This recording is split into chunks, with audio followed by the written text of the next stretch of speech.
So good evening or good afternoon, whatever. Allez, los. Oh, thank you. Good afternoon to all. I'm honored to introduce to you all Geshe Lhakdor. Geshe Lhakdor will be speaking on the Buddhist perspective on death and dying. Geshe Lhakdor is the director of the Library of Tibetan Works and Archives in Dharamsala since 2005. Geshe has served as His Holiness the Dalai Lama's religious assistant and translator for many years and represents His Holiness' vision and work at various national and international conferences and forums.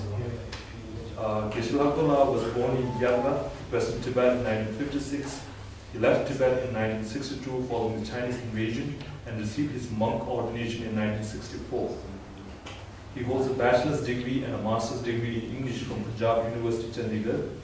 From 1976 to 1986, Geshe studied Buddhist philosophy at the Institute of Buddhist Dialects, a private institute for advanced studies established by His Holiness the Dalai Lama in Dharamsala, where he received his Master of Prajna Paramita, Perfection of Wisdom, and in 1989 his Master of Madhyamika, that translates to Middle Way Philosophy, with distinction in both. In 1989 he also received his Master of Philosophy, MPhil from University of Delhi. From 1986 to 1989, Geshe Lhakdor served as a translator and research assistant in Tibetan House, Cultural Center of His Holiness the Dalai Lama in New Delhi. In 1989, he joined the office of His Holiness the Dalai Lama as his religious assistant and translator, and since then has accompanied him in this capacity to over 30 countries around the world.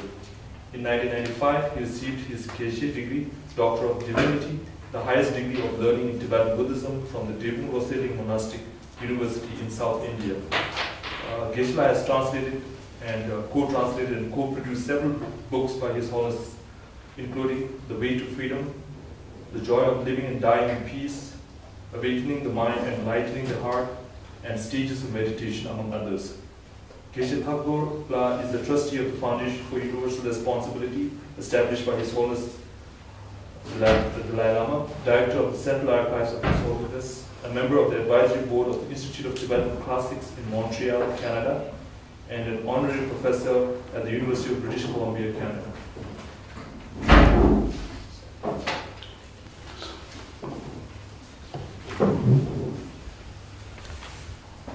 Long introductions make people nervous. So as I always tell people, don't expect anything from me.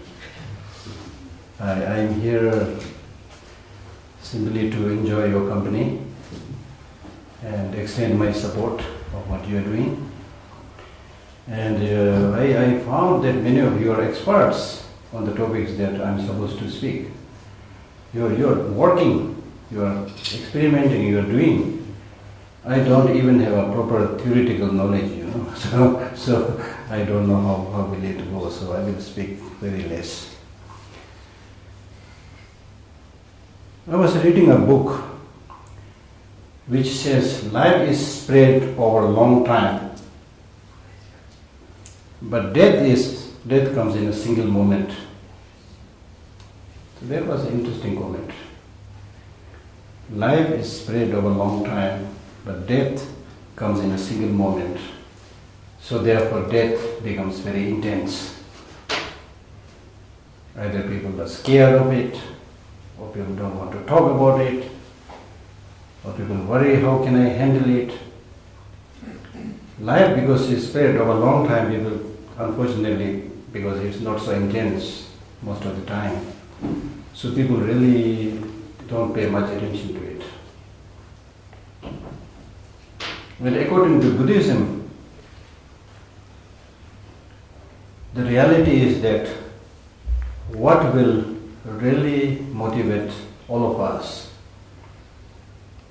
to discover something, to create something, to transform oneself, the main force is death.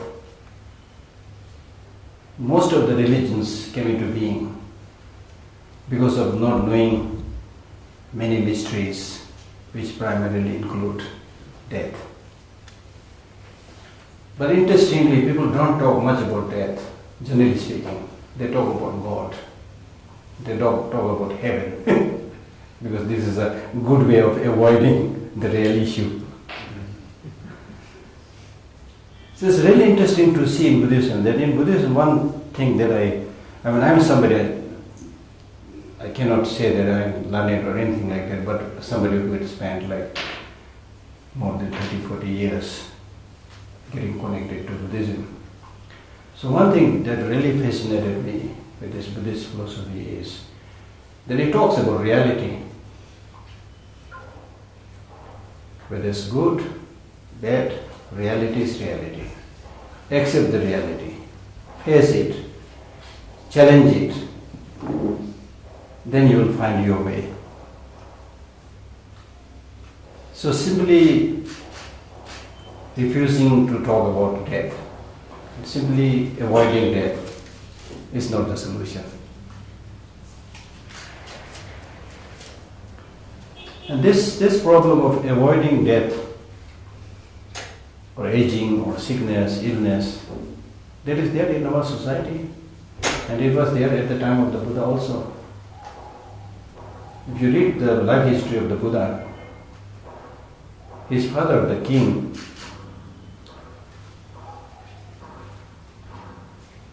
wanted to know the future destiny of his son. He was actually expecting an heir to look after his kingdom. So he consulted many of these great sadhus at that time. And except one, everybody said he is going to become a universal monarch. But there was only one who said, no, it's very likely that he is going to leave the kingdom, renounce the kingdom, and says the truth. And his father and everybody was against it actually. So in order to keep him in the kingdom, they made it sure that he's secured from everything, that he doesn't see anything that is ugly. Don't let him see old man, don't let him see a sick man, don't let him see a dying person, things like that, you see. But then as I said, how far you are going to avoid it? And gradually he saw all the famous four sights.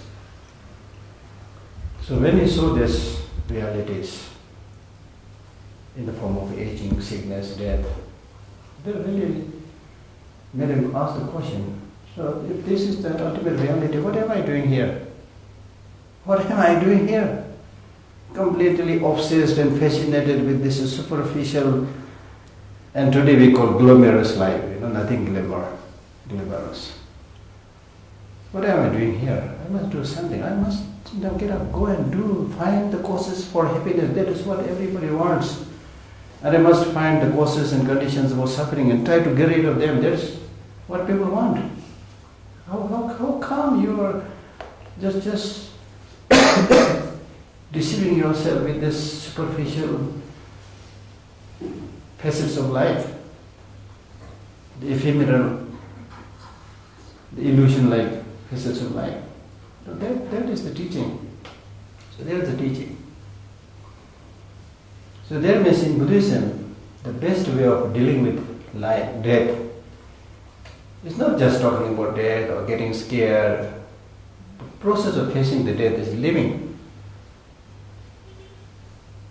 Living, of course, we will live. Whether you like it or not, you will live. But living means proper way of life. Now, in order to lead a proper way of life, you need to understand the meaning of life.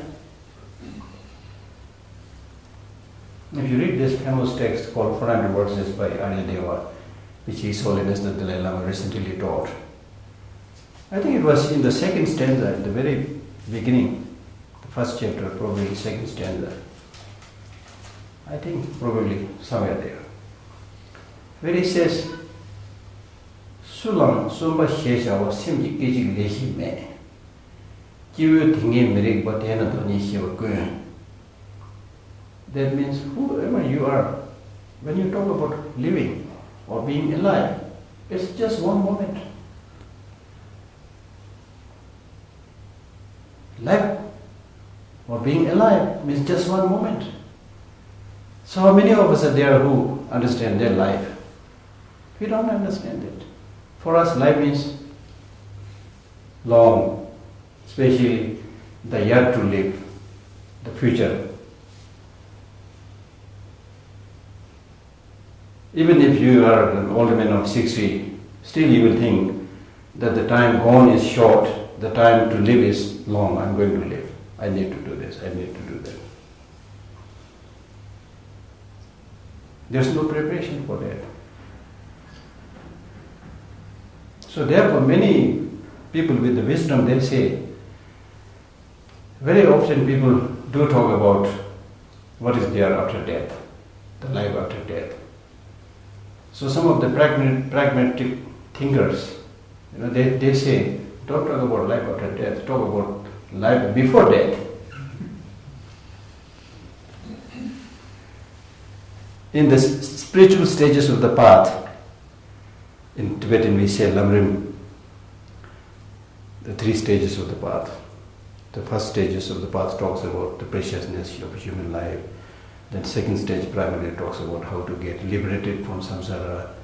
And then third stage primarily talks about how to become a completely enlightened Buddha. So normally what we do is, how nice after I am dead, how nice if I'm able to obtain a precious human life in the next lives. So he's all that is. What a ludicrous idea this is. The life, precious human life you already got, you are wasting, you are whiling it away, and then hoping to obtain the same thing in the future. So that means the real preparation for the future life is living nicely right now.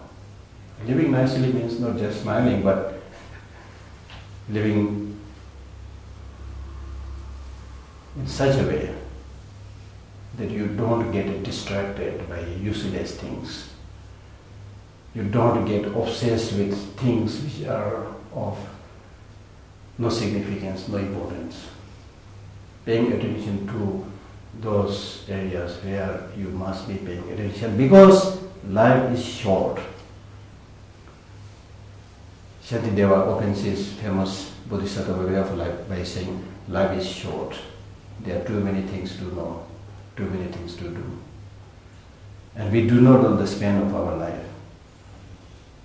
Therefore, just like the swans extract milk from water, do only those things which is essential and important. Now look at our way of life today. Very proudly we call our age of information. But much of the information is junk information. And we spend so much time looking after this junk mags, reading them and so forth. This reminds me a dialogue that went between a Tibetan teacher and his student. So the teacher asked this question to his student, are you practicing? The student said, yes sir. And the teacher said, don't tell lie. I see you sleeping the whole night and whiling away your time in the day, getting distracted in the whole day. So when do you get time to practice? It's really true, spend half of your life sleeping. Then in the day, how much time we have? Of course, we need a lot of time for eating, going up, going down. So how much time we get? Then the major part of their time is used for distraction. We can't afford to do this. According to the Buddhist teaching, we can't afford to do this. Because death, when we talk about death, very convincingly, which we all can agree, the Buddha says death is definite. Nobody can deny. Now even if death is definite, but the time of death is also definite, then it's quite good. But Death is definite, but time of death is indefinite. It can come anytime. It may be today. It may be tomorrow. So therefore the good thing about reflecting on such realities like death is if you are somebody who really sinks this idea of unavoidable death in your heart, you will be completely changed, transformed person. Your whole process of life will be completely transformed, changed. But even the so-called practitioners, many of them are unable to achieve their transformation because the process of practice is the usual worldly way of practice, the feel-good practice. I call it feel-good practice, feel-good Buddhism. So if we do that, then yes, it's a way of life.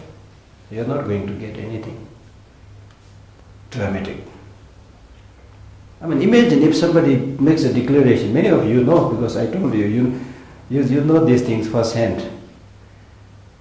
When it is announced that, okay, you are suffering from a terminal disease, illness, and you may live maximum 6 months. You watch them, how they are doing there. They will then stop all the bad things. Why do they stop doing bad things? We read the story of people who had near-death experiences. As far as I know, all people who come back with the near-death experience, they all come with one voice. They all come back completely transformed. Oh, you should be good. Oh, you should be good. Because we don't see this vulnerability, we don't see this problem. So therefore we live a pretended life, and then everybody thinks, oh, I'm something special, and he is something special, he is something special, you know. There's no need for me to be nice, there's no need for me to talk to this person, you know. We do like this. I have experienced this many times when I checked in a 5-star hotel or fly in an aeroplane. When you meet these people at the lobby, say in a 5-star hotel, everybody acts as a gentleman. At the most they'll say hi, or just nod their head. There's not much feeling. Once we were staying in a 5-star hotel, I was on the 22nd floor. In the night at 2 p.m. there was a siren. Everybody came down outside the lobby. Then there was no need to do any introduction, as I was done just now. Then no introduction needed. Everybody was so nice talking to each other. You see, so when you understand the tragedy, when you understand the suffering, when you understand the fragility, that brings us all together. When you understand the situation, sing and swim together. That brings love, that brings affection. Genuine affection, unconditional love. That's what is taught in Buddhism. But ordinarily, even the so-called love that we are kind of showing to other people is most of them a business love. I love you so long as you love me. That's called business. So therefore in Buddhism we say it should be unconditional love. It should be unconditional compassion. Based on the understanding that this person is going to get sick sooner or later. Maybe healthy right now in one sense. But in a bigger, deeper perspective, we are all sick. Even the so-called healthy person is on a deeper level sick. Because so long as we are controlled by the negative emotions, we are sick. The killings that is now having in Iraq or Syria is because of mental sickness. So we need to understand all this. So once you understand these deeper realities of human life, the fragilities of human life, then you are bound to develop some sense of concern, some sense of responsibility, some kind of compassion and love to others. I always give the example, which I read once in a book, of 3 people, 3 criminals. who are caught and to be executed tonight at 10 p.m. Now imagine how these three people are going to behave towards each other, because they have a very short time to live or remain alive. So how they should be acting among each other? Fighting? Or trying to exploit each other? Or engage in corruption? I mean, if we see this, let's imagine if these three criminals are standing in front of us and engaging in, bad things. We will be shocked to death. We'll all say that how come these people, their heart must be made of stone. I mean, they are going to be killed at 10 p.m. and still they are misbehaving to each other. That we can understand because the time is short. But then that same Buddhist text, it says, we are not different from these three criminals. They will be executed after a few hours, we will be executed after some years. And that there's no definiteness when that execution or when their death will come. So once you see this, then you see, when you meet somebody, you should, oh my goodness, this person I may be meeting, and then maybe the last meeting should be nice. This person I am able to help. It's wonderful. You see? You will not think about engaging in destructive, harmful activities to other people. When you see this already vulnerable, difficult, problematic situation. I mean, you are all experts in medicine and things like that. Physical related problems primarily. So you can see how fragile the things that we have inside. You see? And Nagarjuna, in one of his famous texts, letter to the friend, he says, to go to bed in the night and sleep, and then to be able to wake up tomorrow morning is magic and mystery. Because the distance between death and life is just this breath.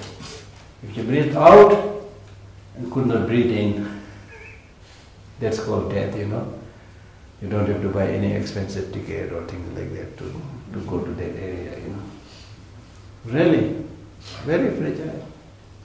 And therefore Shantideva says, you don't have to kill other people, they will die. It's really like a bombshell, People who understand these things, then they say, oh, what a senseless thing we are doing in this world. This very short life. We don't know how to live together. This awful pollution, environmental destruction that we are seeing today are done by the so-called intelligent human beings. They are not done by cows or tigers or lions. So therefore what I'm trying to drive at is that life is short. So each of us can calculate, even if you are going to live 100 years, how many more years you are going to live, even if. But as I said, there's no definiteness, there's no certainty. It can come anytime. And I'll tell you a story of two friends, a human being and a ghost. The ghost had some kind of precognition, clairvoyance. So the human being said, just as we say, that I really want to enjoy my life a little bit. I want to have some fun in life.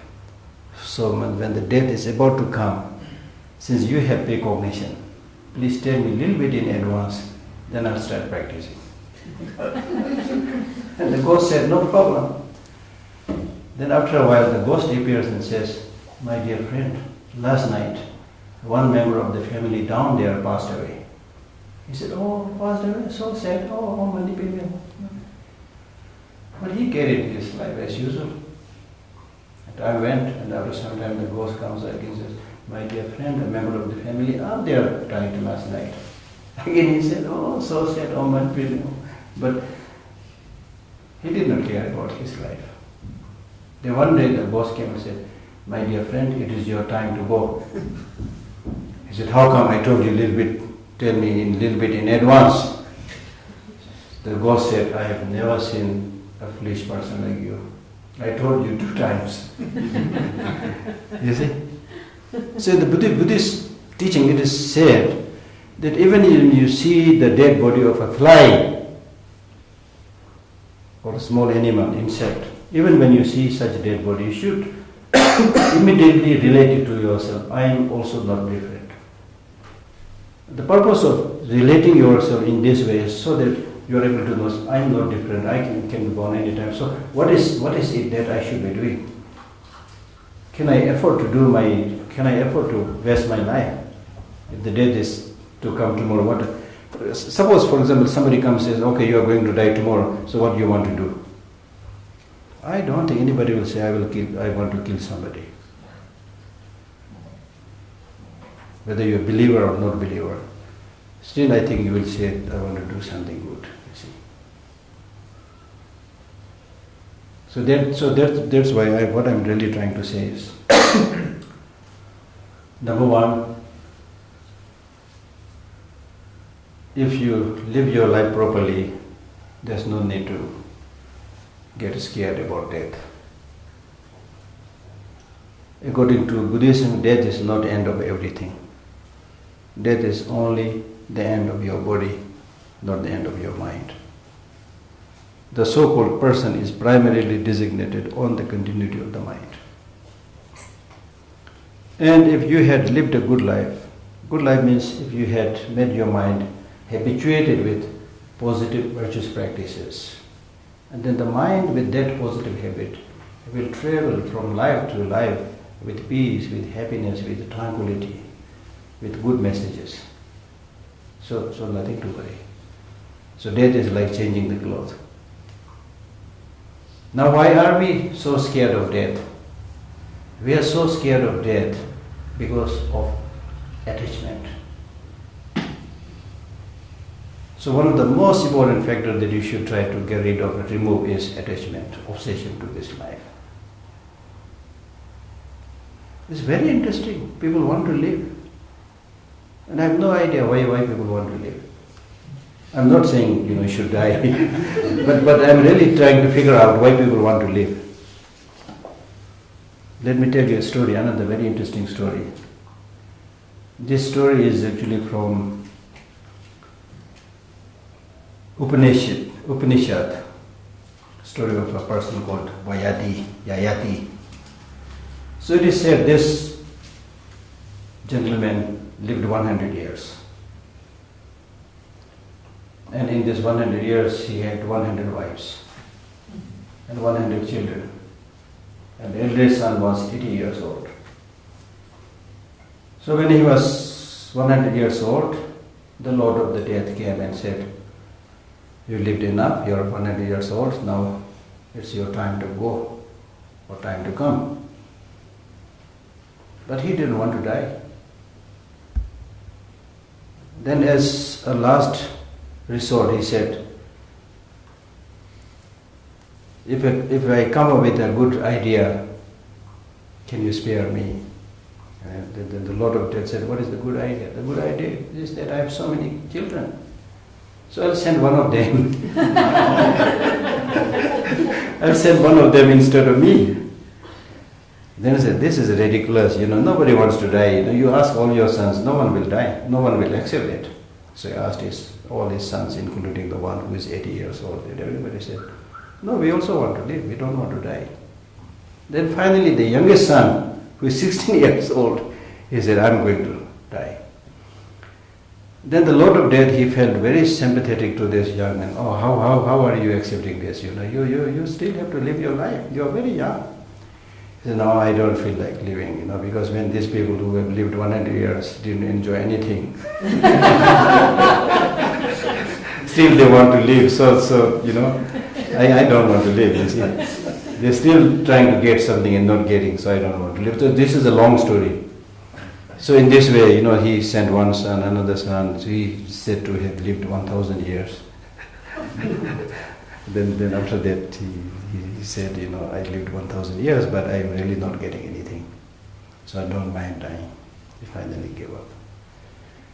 So it's really not the duration, how long you live. It's the quality.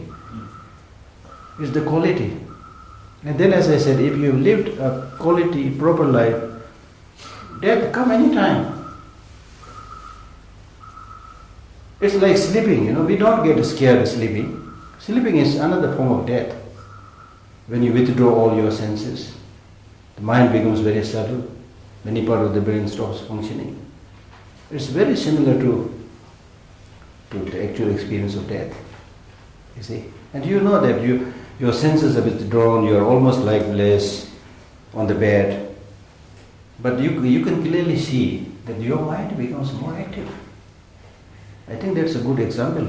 Your mind becomes more active, and then your body may be all more or less lifeless on your bed, but your mind may be shopping in New York, you see. So for me, it's a clear indication showing the possibilities of the subtlest mind getting separated from the body. So when we talk about a connection between the body and mind, there are different types, grosser level, subtle level, very subtle level. When we reach the very subtle level, then it becomes more or less independent from the body, and it's a kind of pure energy. Again, we need to prove that. You see, many people have difficulty believing in a subtle energy, subtle mind existing on its own without depending on a body, But there are so many examples. Look at a mosquito. How do they function? They are not big like human beings. They function very efficiently. And you can go even more subtle, smaller level, like even this water which is said to be very pure. But if we use a microscope, probably there may be one tiny small insect there, you see. So how does this sentient being remain alive, you see? So this shows that you can live in a very subtle, small level. The possibilities are there. So therefore, the main reason that we have fear is towards death is attachment. And attachment is a big problem in our life. In Buddhism we call it one of the three poisons. And in today's consumeristic society, it is primarily the attachment which is destroying the whole planet. Everybody wants to consume, enjoy, get more and more and more. Mahatma Gandhi said there is enough for everybody's need, but not enough for everybody's greed. And it is this greed we are engaging in fighting, we are engaging in killing, we are destroying the environment. So there's no limit to your need, you see. So therefore, if you put a check on this greed, reduce the greed, they're very convenient to travel. Even before you die, if you have very less possession, when it's your time to travel, it's very easy. But when you have collected so many things, they all become baggage. Then at the airport you will be stopped by saying, "Madam, sir, excess baggage." And this is a new word we use in the modern time, but Buddha spoke about this a long time back. All the things that you collect unnecessarily are excess baggage. When you die, you will go alone just like a string of hair pulled out of a lump of butter. You can't take anything with you. So therefore, the reason that we need to know about life and death, I suppose, is to get reliable, long-lasting happiness and peace.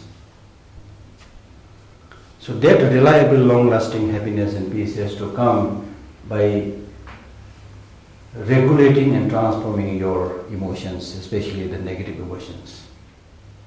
Now, interestingly, during the last many years, neuroscience is showing so much interest about the subjective mind, at least the brain, how does the thinking and so forth. And many experts have written books on emotional intelligence, emotional awareness, emotional regulation, and so forth. This is a good thing. This is a good thing. So therefore, it's really how much you are able to handle both the life and death is dependent upon what is your perspective of the reality, how much you understand reality. If you understand the reality, then in a bigger stance, I mean, we die every day. Every single minute, as I said, living means one moment. If you don't know how to live this moment happily and peacefully, that moment is gone. It's going. Right now it's going like this. It's wrong to think that, okay, I work hard and do my PhD, whatever, then get money, get married, buy a nice house, nice car, then I'll be happy. That's what we normally think, you see. Happiness doesn't come like that. Happiness is not like rainbow, which looks beautiful at a distance, and the more you approach, the more it disappears. Happiness is something that you need to experience each and every moment of your life. Whatever be the situation, whatever be the ups and downs, you need to have that happiness. So when you have the right mental perspective, then even suffering will not create much problem. The Buddhist teaching says suffering is introduction to happiness.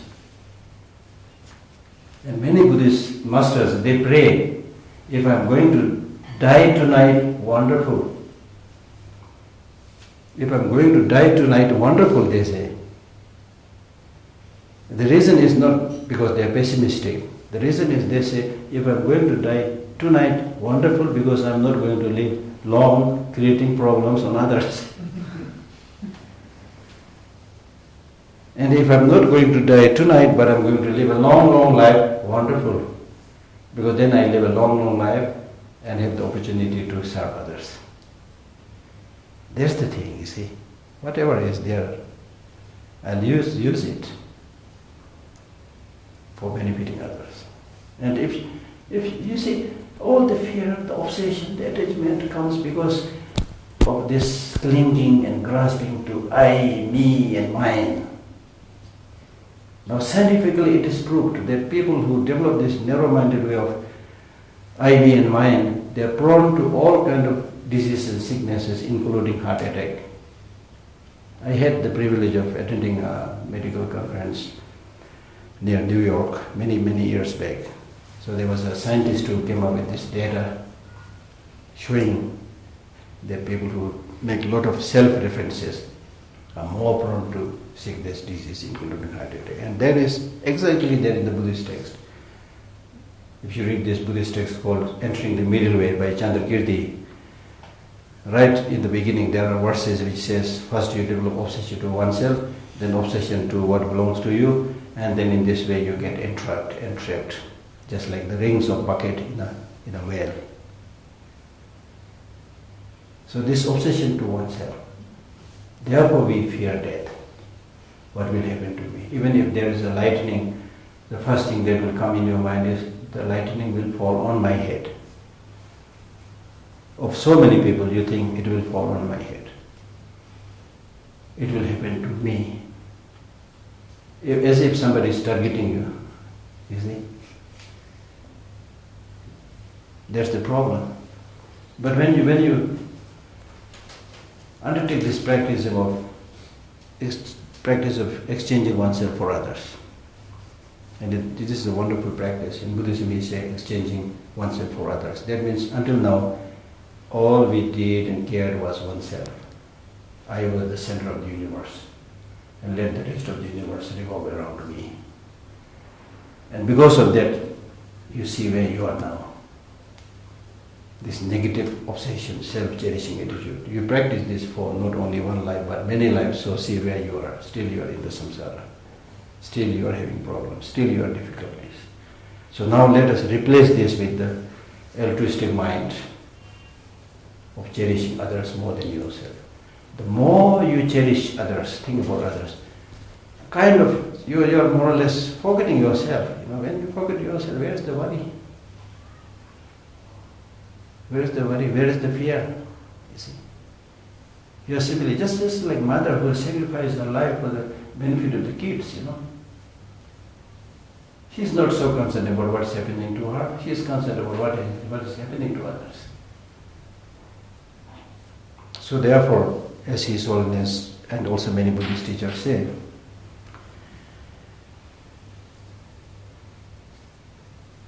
that what is most important is to live a good life, live a meaningful life.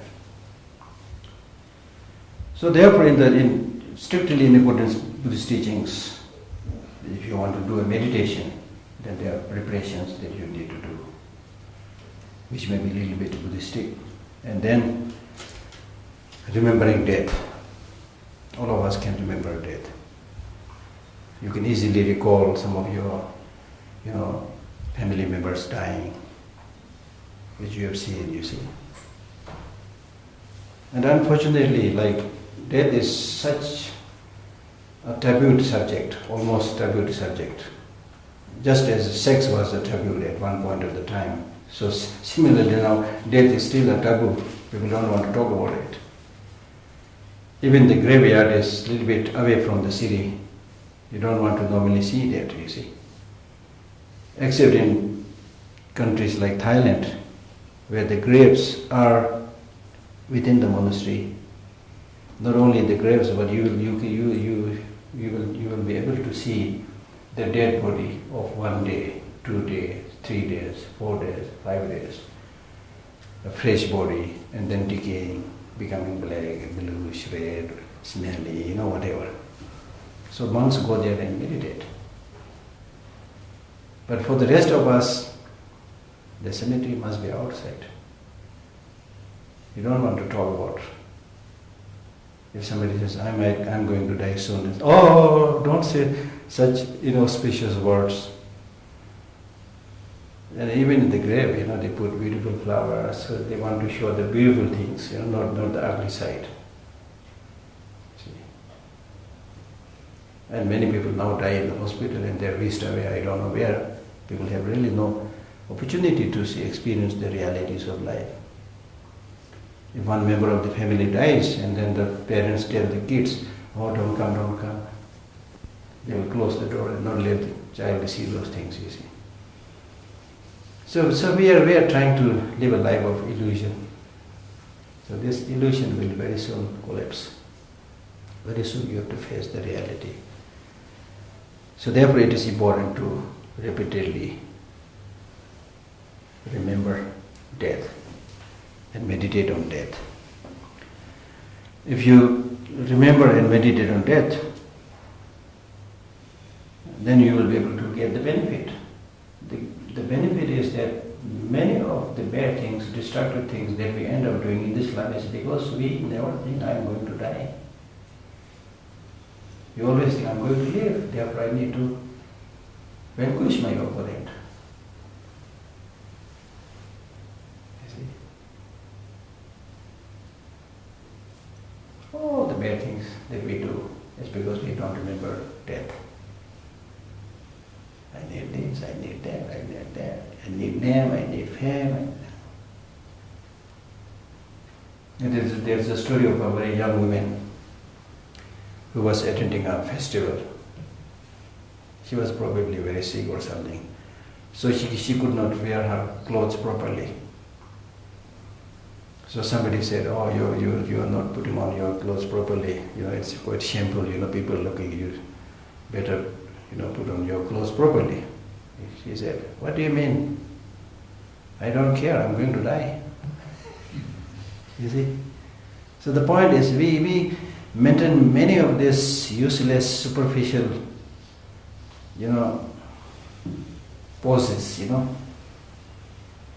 because we don't recognize this reality. Be it your attachment to your relatives and friends, or your fear about not getting the food and so forth. All these fears are because of obsession with life. If you read the life of Milarepa, who was the most famous saint Tibet has ever produced, he used to wander from one mountain to another mountain, one cave to another cave, completely naked. And his sister had hard time finding him. She was also poor. There's a very moving story. So finally when she finds him naked, living like a ghost. And she cries, you don't know how to live like a human being. I request you, at least you stay in one place so that I can beg and bring some food for you, you see. Then I said, no, don't worry. I'm living differently so that I'm able to achieve something different. And then at one occasion he said, look at the other religious practitioners, they are so grandiose, They ride on nice horses, and then their followers are, like line of followers are coming after them, Look at them. Now you come, you will live like a beggar. Then I said, I'm doing real religious practice. If I'm to do show business, I can do that very well. But I'm doing the real stuff. And that's why he was able to achieve such a spiritual height and was able to benefit so many. So therefore, in the case of the Buddha, the first teaching that he gave was impermanence. After he got enlightened, when people requested him to give the teaching, he said, I found something that is profound, peaceful, free from fabrication, clear light, unconditioned. To whomever I teach it, nobody will understand it. Don't disturb me. Let me do my meditation. He was not advertising his knowledge, see? These days, like in many places, you say, 1 week class for a complete enlightenment. So anyway, he was requested few times. Then finally when he agreed and when he gave the teaching, he was saying, look, we have suffering, it comes from its cause. We want happiness, it comes from its cause. That's called Four Noble Truth. You see? And the first teaching that he taught was the truth of the suffering. And he taught the truth of suffering with 4 features. And the first feature was impermanence. And one of the last teaching that the Buddha gave was on impermanence. When he was passing away, then he called his followers, the monks, and he said, now look carefully at the body of the enlightened person. Even this body of enlightened person is now going to disintegrate. This is your last chance to see the impermanence. Because the reason is that if you have a proper understanding of this impermanence of fragility, then it will make you move. Otherwise you are not going to move. Aryadeva in his 400 verses says, a person who is not tired of this superficial existence in this samsaric world will never ever develop respect to the peace of liberation or enlightenment. He gave the example by saying that if you are somebody who is really enjoying your family and enjoying your house, you will never think about moving to some other countries. So we are like that. For talking, we say, samsara is bad. But deep down we are all thinking, samsara is so good so far. That's why nobody wants to die. No one, when you say, I don't want to die, it means you want to live. Live where? In the samsara. So clear, you see. So therefore, real wish to achieve that liberation, that enlightenment will come only when you have seen the limitation of the life that we are living. The pollution by which we are suffering, the contamination of afflicted emotions by which we are suffering, only when you see the destructiveness of these negative emotions, then you will be able to see these negative emotions as the sworn enemy. The real enemy. Many of the Buddhist teachers, they say the real enemy is not outside, it is in you. It is the negative emotions. Fight these negative emotions. Don't lose in that battle. And therefore Buddha is called the victorious one, who will gain victory over the negative emotions. So therefore, for somebody who wants to wholehearted spiritual practice, or in other words, who wants to really transform, then this grasping to things and seeing things as permanent, everlasting, is the most obstacle force that I'm going to live. This is very, very interesting. Even if you ask, old man of over 90 years old, if you ask that old man, are you going to die soon? He will say, yes, yes, I am going to die, I am very old, I am going to die soon. Are you going to die tonight? Maybe not tonight. That's the problem, you see. That's called grasping of permanence.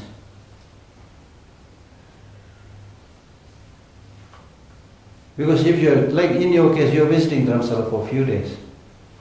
So therefore I'm pretty sure that you are not going looking around, buying a piece of land and things like that. You're preparing for your departure. You will ensure that the flight ticket is confirmed and things like that.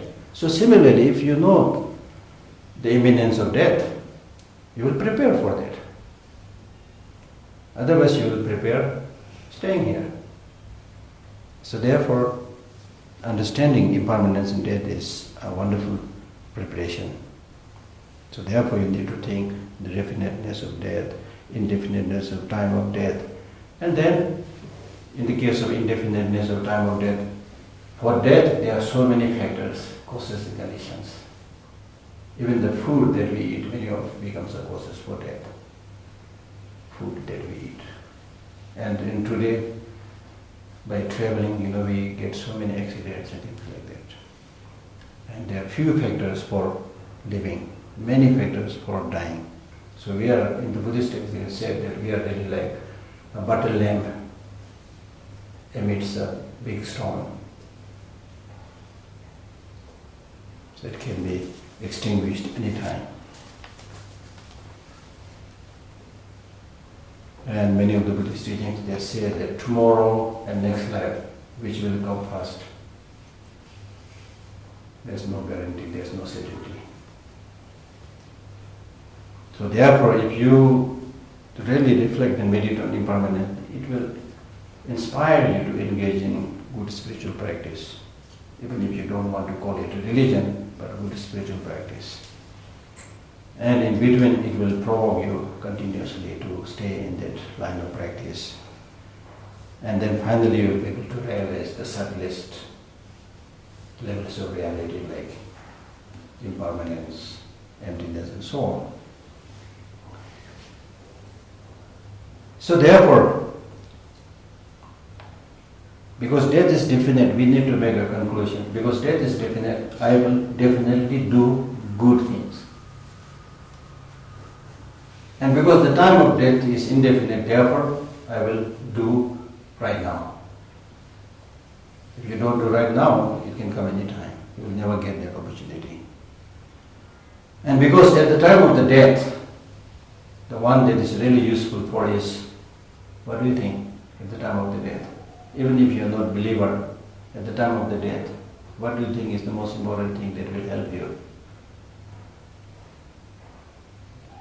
According to Buddhist teaching, we say, at the time of the death, the only thing that will help you is the religious practice, the spiritual practice. Now, if you are a non-believer, then what do you think? Some kind of spirituality, some kind of positive way of thinking. Positive way of thinking. Your relatives, even if they are surrounding you and howling and crying, they can't help you. Your bank balance, of course, you can't take with you. Even your MasterCard, you can't take with you. So good thinking, good way of thinking, good attitude. And that good attitude, you call it religious or spiritual, it will not come in a day. Especially at the time of the death, when you have fear, when you are afflicted, if your mind is not trained, the mind will not obey you. Therefore, you can clearly see that it has to be a mind which has done a lot of practice much in advance, so that it comes automatically. According to Christians, they say that life is like going to school, and death is coming home, meeting the mother. So that means union with the God, But according to Buddhism, death means entering into the subtlest level of your mind. Inner light mind.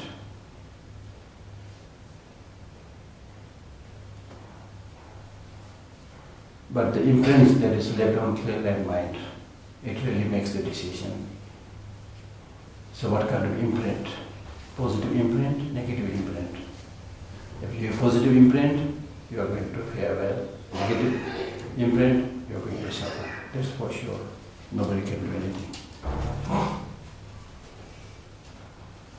And therefore it is said that when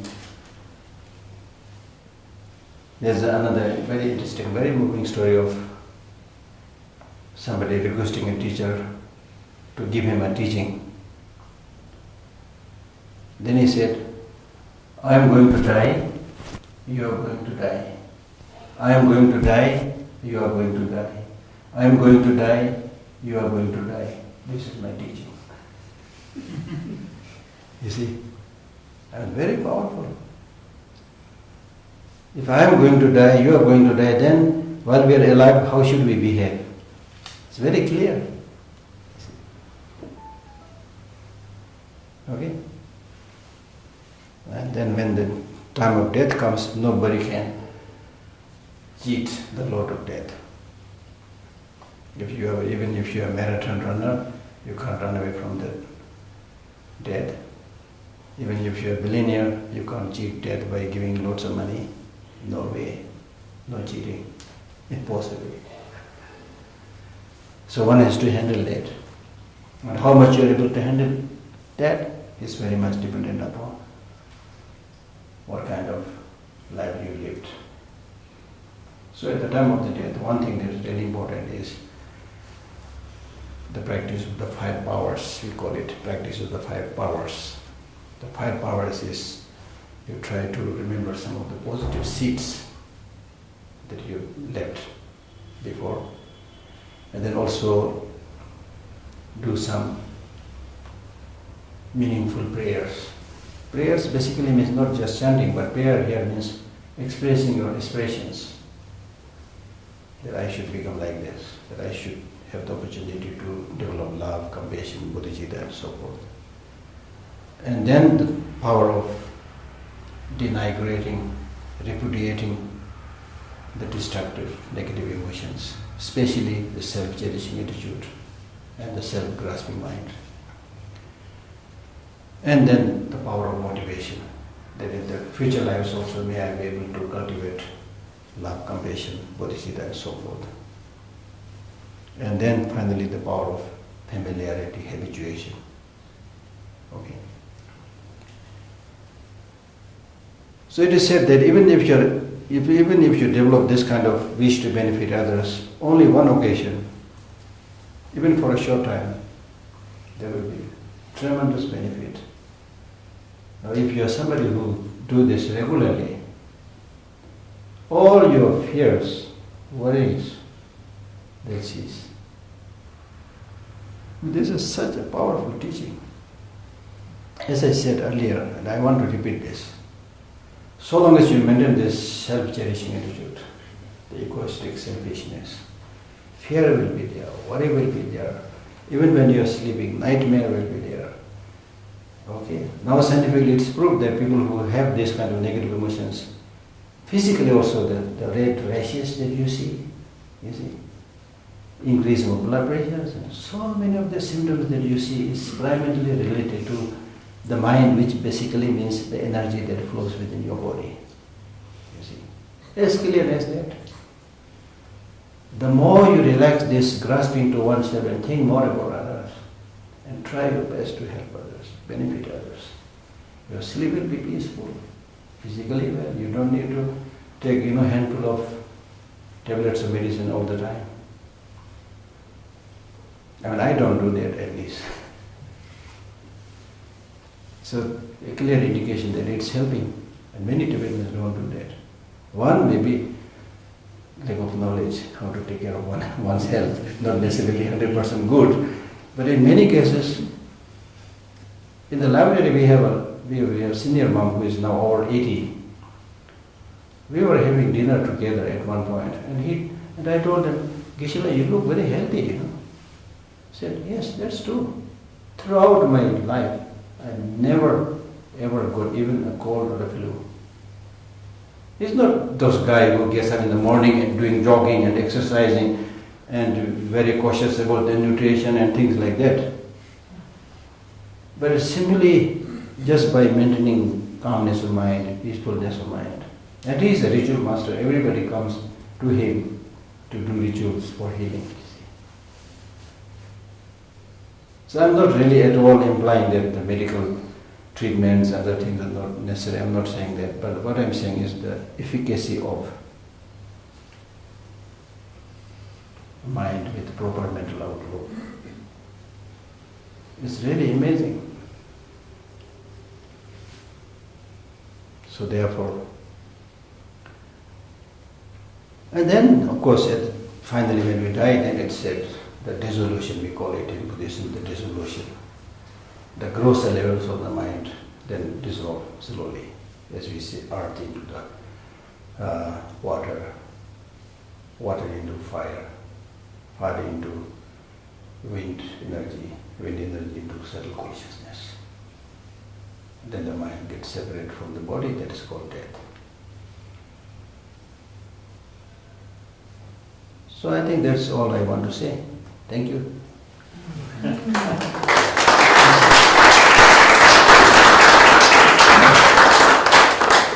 Yeah. Yes, please. Thank you so much. Yeah. My friend and I were having a discussion earlier today about altruism. Yeah. And is it really altruism if we're doing good and helping others so that we have an easier death experience or something happens in the afterlife? In other words, doing good should be good by itself and not because we'll have an easier time as we approach death. No, this is more or less a question that comes up very often. So it's really important to know the essence of Buddhism. In Buddhism, it's clearly mentioned that whatever problem that you want to challenge and face, the way to deal with that problem should be holistic. That means you need both good heart and good head. Meaning, good heart alone is not enough. Good heart includes love, compassion, altruism. So simply go out and saying, okay, I'm a compassionate person, so whether you like it or not, I'm going to force my, work on you. It doesn't help. You need to see in what context. You need to use your intelligence. So therefore it is said that if it is useful, you can even give medicine. So you can even give poison. If it's not beneficial, don't even give medicine. So that judgment is done by the wisdom mind. So both, the presence of both, the head and the heart, the wisdom and the compassion is important. Without wisdom, you may have that sincerity and wish to help others, but you may not be knowing. Just like an illiterate mother trying to help trying to help her kids. And she has love. She would say, I love all my kids, I don't want to send them to the school. She keep all of them in her home, and the end result is they will all become illiterate, you see. She has love, but she didn't have that foresight or wisdom. Yeah. So both are necessary.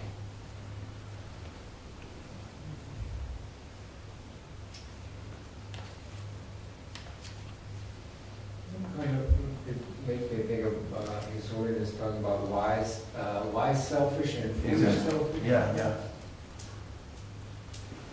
Wise selfish means when you help others, that is the wise way of being selfish.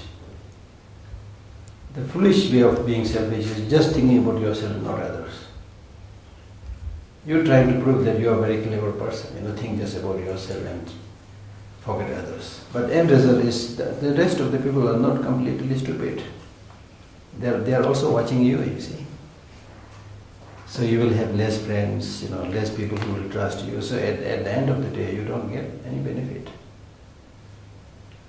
But the wise way is, the more you help others, that may not be your aim, but the more you sincerely help others, the byproduct is that you will be helped by others. So that's what he is saying there.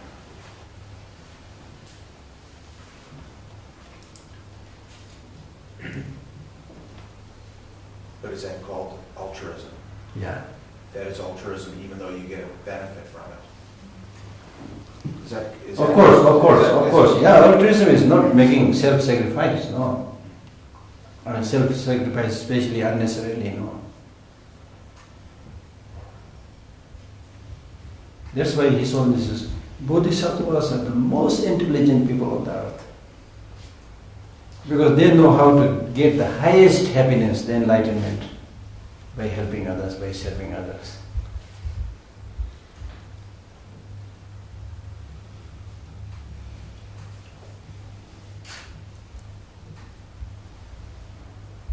Any other comments, questions? Otherwise, I'm ready to run. Yes, Lhakdor, thank you very much. Going to another lecture right after this one. Yeah. Thank you very much Thank for you. your time. Thank you.